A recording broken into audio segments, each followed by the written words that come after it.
প্রিয় ছাত্রছাত্রী, যারা West Bengal council of higher secondary এডুকেশনের দ্বাদশ শ্রেণীতে অর্থাৎ ক্লাস 12-এ তৃতীয় সেমিস্টারে অধ্যয়ন করছো, তাদের জন্য ইকোনমিক্স যারা সাবজেক্টটি রেখেছো তাদের জন্য আজকে তৃতীয় অধ্যায় অর্থাৎ জাতীয় আয় পরিমাপের পদ্ধতি, এই চ্যাপ্টারটির যে সমস্ত এমসিকিউ গুলো তোমাদের থার্ড সেমিস্টারে পরীক্ষায় থাকবে সেগুলো আলোচনা করব।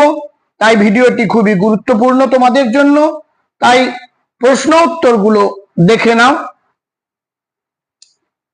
যারা চ্যানেলে নতুন তারা চ্যানেলটিকে সাবস্ক্রাইব করে পাশের বেল আইকনটি ক্লিক করে রেখো, নতুন কোনো ভিডিও আপলোড করলে নোটিফিকেশন সবার আগে পেয়ে যাবে। তাহলে আর সময় নষ্ট না করে শুরু করে দিই, কারণ এবারের এই থার্ড সেমিস্টারের পরীক্ষায় প্রশ্নপত্র কিন্তু তোমাদের স্কুলের শিক্ষক বা শিক্ষিকাগণ তৈরি করবেন না। এবারে তোমাদের কাউন্সিল থেকে কিন্তু প্রশ্নপত্র আসবে এবং অন্য স্কুলে গিয়ে তোমাদের পরীক্ষায় বসতে হবে, যেমন করে তোমরা মাধ্যমিক পরীক্ষার সময় দিয়েছিলে। তাই ভালোভাবে যদি না তৈরি করো খুব অসুবিধার সম্মুখীন হবে। দেখে নাও, সহজ করে দিয়েছি। প্রথম প্রশ্ন, জাতীয় আয় পরিমাপের দুটি পদ্ধতি কি কি? একটি হলো উৎপাদন সুমারি পদ্ধতি এবং অন্যটি হলো আয় সুমারি পদ্ধতি। শিক্ষকের পেনশন, বেকার ভাতা, মায়ের সন্তান পালন, যৌথ মূলধনী কোম্পানির অবন্টিত মুনাফা, এদের কোনটি জাতীয় আয়ের হিসেবে ধরা হবে? উত্তর হলো যৌথ মূলধনী কোম্পানির অবন্টিত মুনাফা। পরের প্রশ্ন, ভিক্ষুকের আয়, মূলধন লাভ, প্রতিরক্ষা খাতে ব্যয়, পুরনো বাড়ি বিক্রির টাকা, এদের কোনটি জাতীয় আয়ের হিসেবে ধরা হবে? উত্তরটি হবে প্রতিরক্ষা খাতে ব্যয়। পরের প্রশ্ন, প্রকৃত জিএনপি কখন বাড়ে? উত্তর হলো যখন দ্রব্য সামগ্রী ও সেবা কার্যের উৎপাদন বাড়ে। পরের প্রশ্ন, জিএনপি এবং এনএনপি এর মধ্যে পার্থক্য কোনটি? উত্তর হলো অবচয় বা ডেপ্রিসিয়েশন। জিএনপি এবং জিডিপি এর পার্থক্য কি? উত্তর হলো বিদেশ থেকে নিট আয়। পরের প্রশ্ন, হস্তান্তরযোগ্য প্রদান এর একটি উদাহরণ দাও।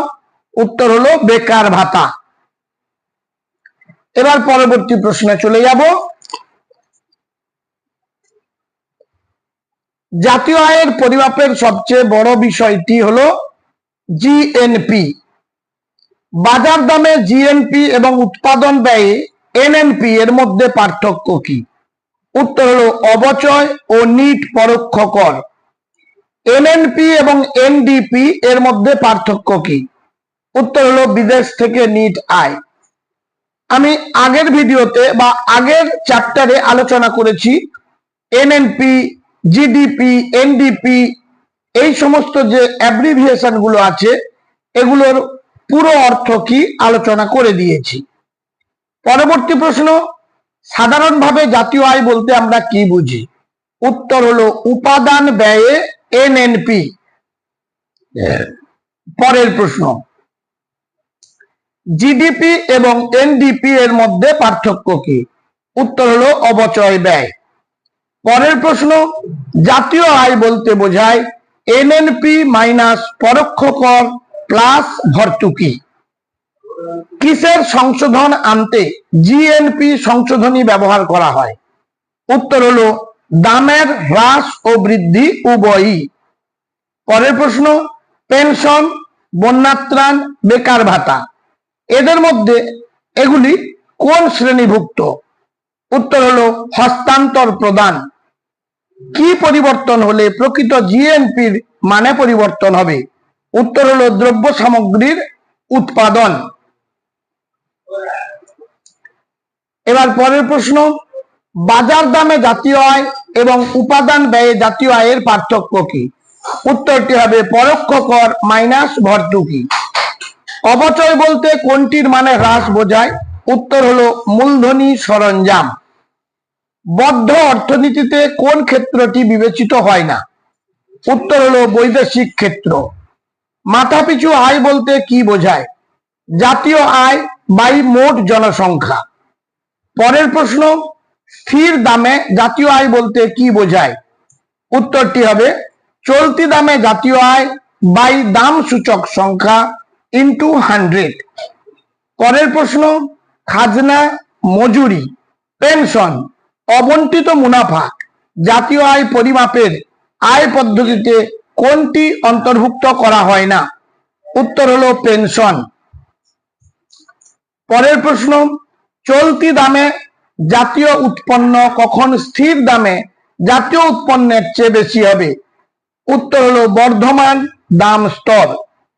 পরের প্রশ্ন, বদ্ধ অর্থনীতিতে সরকারি আয় ব্যয় না থাকলে মোট চাহিদা কি হবে? উত্তর হলো সি প্লাস আই। এবার পরবর্তী প্রশ্ন, বদ্ধ অর্থনীতিতে সরকারের ব্যয় থাকলে সামগ্রিক চাহিদা কি হবে? উত্তর হলো সি প্লাস আই প্লাস জি।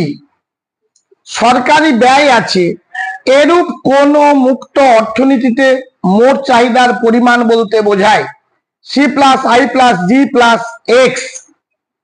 মুক্ত অর্থনীতিতে মোট যোগানের পরিমাণ হলো ওয়াই প্লাস এম। সরকারি ব্যয় আছে, এরূপ কোন বদ্ধ অর্থনীতিতে দ্রব্য সামগ্রীর বাজারে ভারসাম্যের শর্তটি হলো Y equal to C plus I plus G. পরের প্রশ্ন, সরকারি ব্যয় নেই, এরূপ মুক্ত অর্থনীতিতে ভারসাম্যের শর্তটি কি? Y equal to C plus I plus X minus M. মুক্ত অর্থনীতিতে দ্রব্য সামগ্রীর বাজারে ভারসাম্যের শর্তটি কি? উত্তর হলো S minus I equal to X minus M. পরবর্তী প্রশ্ন, যদি জাতীয় আয় 5% হারে বাড়ে এবং জনসংখ্যা 2% হারে বাড়ে তাহলে মাথাপিছু আয় বৃদ্ধির হার কত হবে? উত্তর হলো 3%। পরের প্রশ্ন, কোন দেশের অর্থনীতিকে 3টি ক্ষেত্রে বিভক্ত করা যায়, যথা প্রাথমিক ক্ষেত্র, মাধ্যমিক ক্ষেত্র এবং ড্যাশ অর্থাৎ শূন্যস্থান পূরণ, সেবা ক্ষেত্র।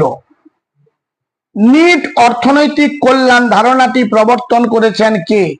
উত্তর হলো স্যামুয়েলসন। কোন করটি বসানোর ফলে জাতীয় আয়ের পরিমাপ প্রভাবিত হয় না? উত্তর হলো আয়কর। পরের প্রশ্ন, জাতীয় আয় পরিমাপের সর্বোত্তম পদ্ধতিটি কি? উত্তর হলো উৎপাদন পদ্ধতি এবং আয় পদ্ধতির সমন্বয়।